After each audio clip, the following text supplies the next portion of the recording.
Hey guys good morning কি খবৰ আশা কৰোঁ আপোনালোক সকলো ভালে আছে আৰু বহুত দিনৰ মূৰত আজি ভিডিঅ' এটা আপলোড কৰিম বুলি ওলালোঁ আৰু পুৱাই ওলালোঁ 6টা বাজিছে এতিয়া বৰ্তমান সময় আৰু হাতত পলহ লৈ মাছ ধৰিবলৈ মানে আজি যিহেতু উৰুকা আৰু সকলোৱে জানে উৰুকাৰ সময়ত বিলত মাছ ধৰে এটা পৰম্পৰাগত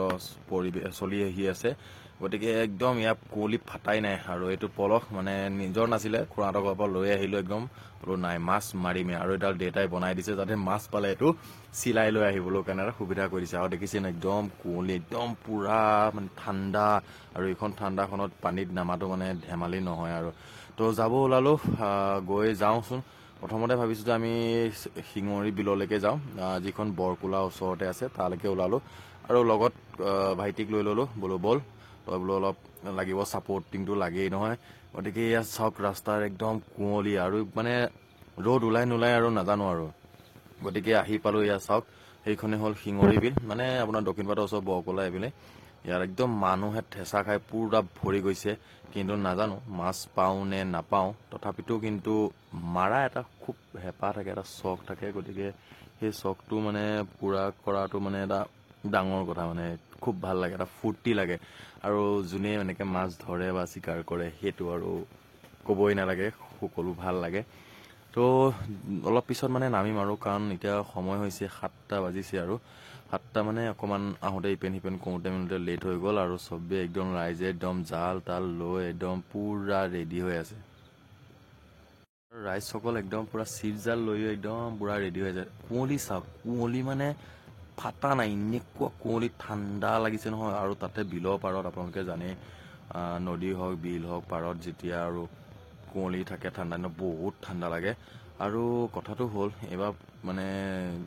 যিখন বিল সেই বিলখনৰ পৰা পেনাই ভৰি আছে তাৰপিছত আপোনাৰ এইটো পদুম ফুলৰ পাতে একদম পূৰা ঠেঁচা খাই ভৰি আছে নাজানো আৰু সেইকাৰণে খুব কাটিব আৰু ইয়াৰ ৰাইজ একদম পূৰা পলহ লৈ ৰেডি হৈ আছে একদম চবেই ৱেইট কৰি আছে যে ৰ'দটো দিব ৰ'দটো ওলাব কিন্তু নাই ওলোৱা নাই একদম সময় হৈ গৈছে 9টা বাজি গৈছে আৰু তেতিয়ালৈকে ৰ'দেই নাই ৰাইজে হুলস্থটো লগাই আছে নামো আমিও সেই ৰখি আছোঁ আৰু বোলো এফালৰ পৰা নামি অহাৰ লগে লগে আমিও নামিম আৰু গতিকে আমিও অপেক্ষা কৰি আছোঁ আৰু এইখন ঠাণ্ডাত কেনেকুৱা কঁপিছোঁ নহয় মই ভাবিছোঁ পাৰিম নে নোৱাৰিম কিন্তু এটা কথা জানো পলহ মৰাৰ পিছত আপোনাৰ যিটো গৰম লাগে সেইটো গৰম লগাৰ পিছত আৰু সেই ঠাণ্ডাই মানে একো পাত্তা নাপায় গতিকে সেইটো ক্ষেত্ৰত মই নিশ্চিন্ত হৈ আছোঁ গতিকে একদম বোলো নাই নামিমে আৰু এই হৰিধ্বনি দি নামি গ'লো ঠাণ্ডাখনত এইখন সময়ত যোনেই মানে দেখিছে যে আৰে কেনেকুৱা ঠাণ্ডাখনত নামি গৈছে মানে চবেই দেখি আচৰিত হৈ গৈছে বোলো আৰু ভগৱানক চিন্তি আৰু পাওঁ নাপাওঁ পিছৰ কথা খালি ফূৰ্তিটো মেইন মাছ ধৰা এই ফূৰ্তিটো মানে বহুত বেলেগ এটা মজা লাগে গতিকে নামি গ'লেও ভগৱানক চিন্তি যাতে আৰু ডাইৰেক্ট নধৰিব আৰু পালে পাইছোঁ নাপালে নাই এইবিলাক পাছৰ কথা আমি নামি দিলোঁ বাকী ৰাইজো আহি আছে পিছে আকৌ এইফালে নামি গৈ আছে বহুত মানুহ হৈছে আচৰিত আৰু কিন্তু কথাটো হ'ল মাজতে এপাক শুনিলোঁ যে এখন বিলত মানে অলপ মাছটো এইবাৰ কম কিন্তু যোৱা বছৰ ইয়াত ইমান ডাঙৰ মাছ হৈছে মই যোৱা বছৰ ভিডিঅ' আপলোড কৰিছিলোঁ বহুত ডাঙৰ মাছ ওলাইছিলে মই সেয়া ফটো উঠিছিলোঁ কিন্তু এইবাৰ নাজানো কি হয় কপালৰ কথা আৰু পানীতলৰ বস্তু কোনেনো জানে আজিলৈকেতো পানীতলত কি আছে কোনো নেদেখে গতিকে আৰু ঈশ্বৰক চিন্তি মাৰি গৈ আছোঁ আৰু ফূৰ্তিহে আৰু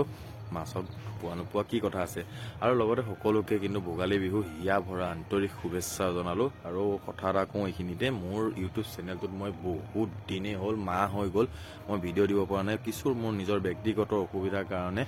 আৰু যিসকল মোৰ মৰমৰ ছাবস্ক্ৰাইবাৰ আছে সকলোকে মই বহুত ধন্যবাদ দিছোঁ কাৰণ তেওঁলোক বৰ্তমানো মোক ভিডিঅ'সমূহ চাই আৰু ছাপোৰ্ট কৰি আছে আপোনালোক এনেকৈ ছাপোৰ্ট কৰি যাব আৰু আপোনালোকৰ বিহু কেনে চলিছে কেনেকুৱা কাৰ্যসূচী আছে আপোনালোকে জনাব আৰু উৰুকাৰ মোৰ বিশেষ একো নাই ঘৰতে খাম বুলি ভাবিছোঁ আৰু ওচৰতে চবেই খাইছে ভাইটিহঁতে ঘৰতে মানে আমি যোগাৰ কৰিছোঁ দেউতাহঁতে ধুনীয়াকৈ একদম ৰান্ধি বাঢ়ি বনাই হেৰি কৰি আছে গতিকে হয়তো চাগে আমি ঘৰতে খাম বিশেষ তেনেকুৱা কাৰ্যসূচী বেলেগ একো লোৱা নাই কাইলৈ যিহেতু বিহুৰ দিনাখন চাওঁ সকলোৱে লগৰখিনিয়ে খাম বুলি কৈছে তথাপিতো দেখা যাওক কি হয় যদি আৰু খোৱাটো হয়তো হ'বই আৰু আপোনালোকে মোক যিমান পাৰে আৰু ছাপোৰ্ট কৰিব আৰু মই ভাবিছোঁ এইবাৰ পৰা ভিডিঅ'সমূহ ৰেগুলাৰ দিবলৈ চেষ্টা কৰিম কাৰণ কিছু ব্যক্তিগত অসুবিধা থাকেই দিয়কচোন আৰু এইটোৱে মোৰ প্ৰফেশ্যনেল নহয় এইটো জাষ্ট মই ভিডিঅ'সমূহ এইকাৰণে বনাওঁ যাতে আগন্তুক দিনত মই কি কৰিছিলোঁ এইটো সময়ত কেনেকৈ আছিলোঁ সেই বস্তুখিনি চাই মই নিজকে আনন্দ ল'ব পাৰোঁ, যাতে সেইবাবেহে মই এই ভিডিঅ'সমূহ এনেকৈ মাজে সময়ে মই প্ৰস্তুত কৰোঁ। আৰু সাঁচি থ'বলৈ কাৰণে এনেকুৱা ধৰণৰ এটা চেনেল খুলি সাঁচি থ'লে ছ'চিয়েল মিডিয়াৰ সাঁচি থ'লে 10জনে দেখিলেও আৰু 10জনৰ পৰা ছাপৰ্টো পালোঁ, মৰমো পালোঁ, 10জনৰ লগত চিনাকিও হ'লোঁ, আৰু লগতে নিজৰ ভিডিঅ'খিনি ছেভ হৈ থাকিলে। বেলেগত থ'লে হয়তো কেতিয়াবা নাইকিয়া হৈ যোৱাও চান্স থাকে, গতিকে ইয়াত এটা চান্স থাকে। গতিকে সকলো মানুহ নিৰাশ হৈ এনেকৈ উভতি আহিছে, কিছুমানে মাছ পোৱা নাই, কিছুমানে পাইছে, সকলো নিৰাশ হৈ উভতি আহিছে। মিনিমাম 150মান মানুহ তাত নামিছিলে, কিন্তু 10জন নে 12জনমান মানুহে মাছ পালে, আৰু একেবাৰে ডাঙৰ এটাই লাগিছিলে 3.5 কেজি ওজনৰ। সকলোৱে মনটো নিৰাশ এইকাৰণে আছিলে কাৰণ বিলখনত এইবাৰ মাছ নাই আৰু বহুতে মাছ নাপালে, গতিকে সেইটো কাৰণে বহুত বেয়া লাগিলে। ময়ো খালী হাতে সেই পানীৰ পৰা, ঠাণ্ডা পানীৰ পৰা ময়ো নামি আহিব লগা হ'ল। খুব ভাগৰ লাগিছিলে, খুব পানী পিয়াহো লাগিছিলে, সেয়া ৰখি আছোঁ আৰু ভাগৰ লাগিছে যিহেতু। কাৰণ পলহ মৰাটো কিমান এটা কষ্টকৰ সেইটো আপোনালোক সকলোৱে জানে, বহুত কষ্টকৰ হয়